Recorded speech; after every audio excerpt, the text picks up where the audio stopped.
Hey, what's up? This is Cory Wong. I'm here to do a quick lesson on how I approach creating instrumental hooks.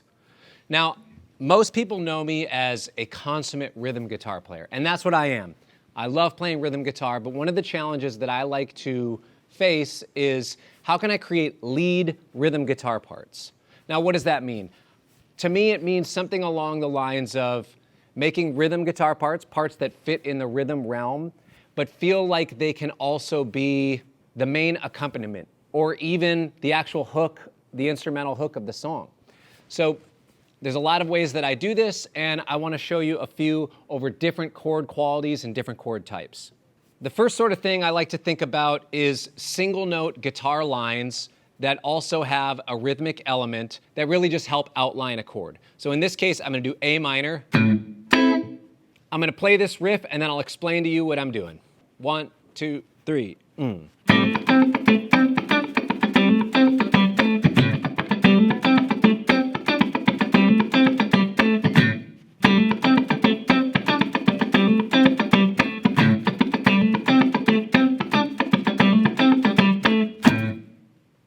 Now what I'm doing there is I'm mostly keeping this 16th note motor going. And when I'm not playing notes, I have the little chucks going. So the line is pretty much.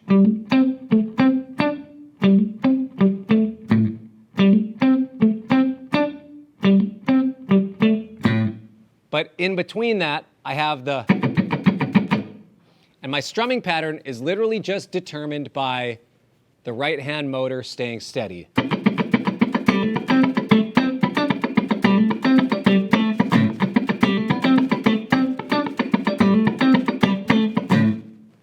Now, another way that I can expand on that is I can add in some extra chord stuff. So instead of,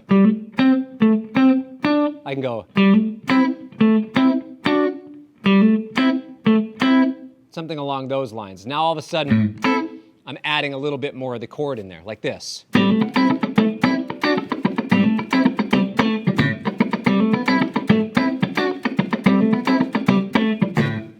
Now I can even add another string on top of that. And it has a little bit of a different value that it adds as well.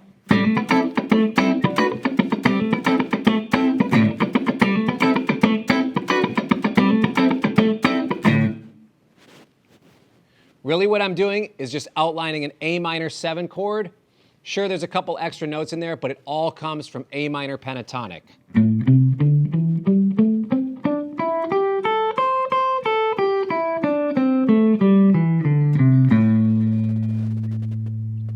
Now, if I took that same exact scale and I move it to its relative major, C major, sometimes what I'll do is, instead of playing down a C major pentatonic scale like this, sometimes what I'll do is I'll harmonize it with the adjacent string. So I can have these two lines happening at the same time. This one and this one. And together it sounds really cool. It has a fun thing. Now, of course, part of that sound is also that I'm doing all downstrokes and palm muted. If I didn't do that, it would be. Of course, I played a little sloppy there, whatever. But it does have a different feel to it. If I were to even go palm muting and alternate picking, it has a different feel to it. In the same way that if you were to play James Hetfield rhythm guitar parts from Metallica songs, it just wouldn't have the same drive to it if you did alternate picking rather than all downstrokes. That's really kind of where I got this idea to drive it. It has a different sort of attack. It has more of a consistent drive. And the palm muting thing in some ways kind of gives the guitar a unique characteristic, almost like a marimba quality. So it's like this. Fast, it's like this.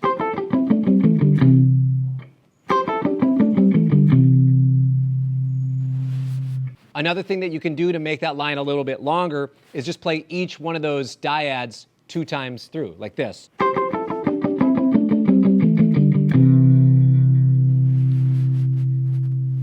It sounds interesting, but really at the end of the day, it's quite easy. You're just outlining a pentatonic scale, but you're playing 2 notes at the same time. The next guitar move I want to talk about is really kind of just based on a dominant chord shape. So if I have this C7 chord, it can be one thing to play a rhythm guitar part. It can be one thing to write a guitar part that's just...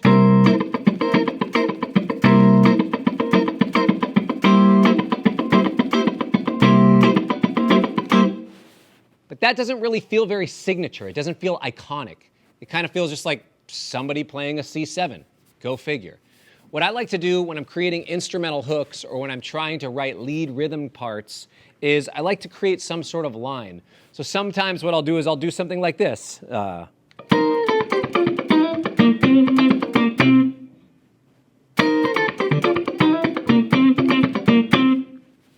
really what that's doing is still just kind of outlining that C7 chord.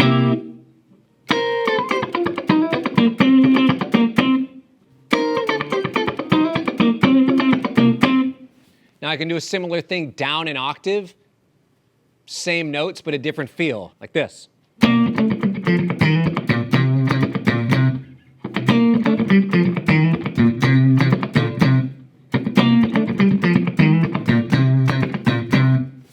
Same sort of line, different feel. Now I'm playing a little bit aggressive on it, so maybe I'd back off if I was playing that lower octave, but up top I'd normally do.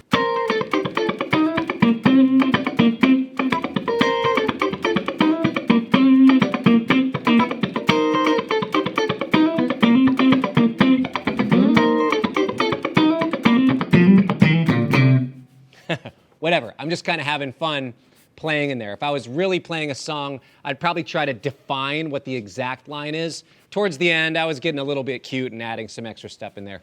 Whatever. Sometimes that's fine though, like a drummer playing a beat for 7 bars and on the 8th measure, kind of playing a fill to give you some momentum in the next thing. Maybe that's my justification for doing that at the end of the phrase. The main thing to think about with all of these is it singable? Is it something that's memorable? Is it something that feels like it has phrasing to it? Because I think a lot of times when you go to a jam session, you will hear somebody playing over chords and you'll hear a jam, and it just kind of feels like a bunch of mumbling. There's not really beginnings or endings of things. It's hard to latch onto things, and then it just feels like it goes on forever. Sometimes I've been to jam sessions where there's somebody playing for 3 minutes and it feels like it's been a half hour. I've been to jam sessions where it's the opposite, where people are jamming on something for 30 minutes and it feels like I could go on forever listening to it. There are so many things that go into that, but some of it is having really good instrumental hooks and having really good phrasing with that. So when it comes to creating instrumental hooks, a really important thing to do is think about how long is this phrase? Does it feel like it has a beginning and an end? Is it something that's just predictable enough but not so predictable that it just feels kind of eh? Because you do want to do something that's interesting. Is the music that you're playing unique? Does it feel new? Sometimes it should, sometimes it doesn't need to. But I think if you're going to try to contribute to the canon of written and recorded music, it's probably important to try to find something that sounds like you and that sounds a little more unique. So when I'm learning phrases of other people's songs, and when I'm learning other songs, I will think to myself, ooh, this is cool. I like this technique or this thing that was used, this idea or concept. How can I apply that to the way that I approach music? How can I apply these concepts? How can I apply this technique, this tool, to the way that I write and record music, to the way that I have a specific playing style for myself? And I borrow all these different things, and it continues to teach me to learn and grow as a musician and as a person, and it helps me to kind of formulate my voice even more. And to me, that's also just a really important thing with guitar and with music in general nowadays, is finding a way to express yourself that feels like uniquely you and nobody else. Because there's a lot of noise out there, we all know that, but what is it about you that's unique, and why should anybody on the internet pay attention to you? You kind of have to give them a unique reason, because there's thousands and thousands of incredible guitar players out there, but the ones that people pay attention to are the ones that do it with something unique and interesting to say. So my other challenge for you when creating instrumental hooks is, can you create things that sound uniquely you? In many of these examples, there are things that sound very Cory Wong, for a lack of better terms, because it's me. It's the way that I approach this. These are literally just the first riffs that I thought of when I sat down today that sounded like me. Here's a thing in A minor.